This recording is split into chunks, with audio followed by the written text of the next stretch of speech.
Próximo vereador inscrito para o pequeno expediente, vereador Rodrigo Marcial.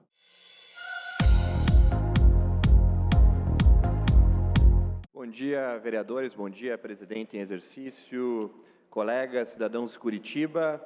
Ontem, esta casa aprovou uma moção, a anistia aos participantes dos atos 8 de janeiro, refletindo um desejo por proporcionalidade, um desejo por pacificação política de nosso país e, finalmente, de justiça. A decisão dessa nossa casa, contudo, contrasta com as manifestações de um dos principais operadores da perseguição política que vemos no nosso país, Alexandre de Moraes. Isso porque, há poucas horas, na verdade, o ministro Alexandre de Moraes incluiu nas suas falas a um jornal estrangeiro, comparando os críticos do governo petista, em todas as suas falhas, que devem sim ser criticadas, a nazistas, e atacou o livre uso das redes sociais. E essas declarações do ministro tentam tirar a legitimidade dos opositores ao governo e revelam uma mentalidade preocupante.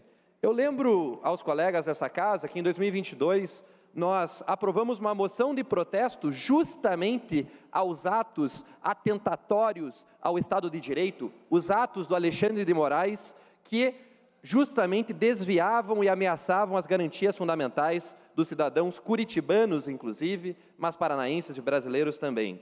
Os abusos, infelizmente, do ministro e da Corte Suprema não apenas se confirmaram, continuaram, como se tornaram cada vez mais terríveis. Hoje, a gente vive um cenário em que temos inquéritos intermináveis, prisões de adversários políticos, censura à imprensa e a cidadãos, multas por opinião e bloqueios de redes sociais que se tornaram cada vez mais frequentes. E não estamos nem em ano eleitoral e continuam a acontecer esses ataques aos cidadãos brasileiros. E se fosse em ano eleitoral, na verdade, deveria ser ainda pior esse tipo de ataque, que aí sim a gente tem, além de tudo, uma influência na capacidade do povo de definir o seu próprio rumo. Um só ministro ou uma corte agindo por conta própria parece concentrar as funções que a Constituição colocou no artigo 2º nos 3 poderes da nossa República, executivo, legislativo e judiciário. É uma erosão clara da separação de poderes. E a pergunta que eu faço é, se o STF rasga a Constituição, quem defenderá os direitos fundamentais dos brasileiros? Se o Congresso não faz esse trabalho, se o Senado não faz esse trabalho, não será a Alep? Cabe a nós, vereadores, representantes eleitos da população, realizar justamente esse trabalho. Quando o Judiciário, que é guardião da Constituição, atua com limites mal definidos, a própria democracia se fragiliza. Então, eu posso afirmar com alguma certeza que vivemos em um regime autoritário, com características preocupantes que minam a segurança jurídica dos nossos cidadãos e a nossa previsibilidade. Os exemplos são alarmantes, e são muitos.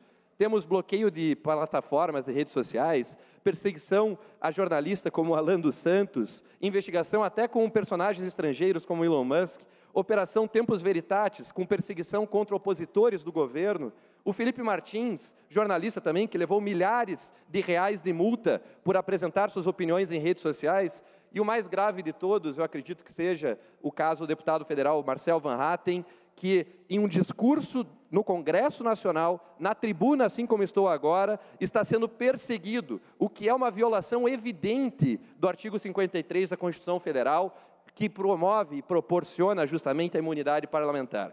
E não sou somente eu, não são somente vocês, colegas, que estão preocupados com a situação brasileira. Mesmo aqueles que não têm compromisso com a dita direita, de fora do país, e eu cito aqui o jornalista Michael Schellenberg, reconhece que a gente vive um verdadeiro escândalo.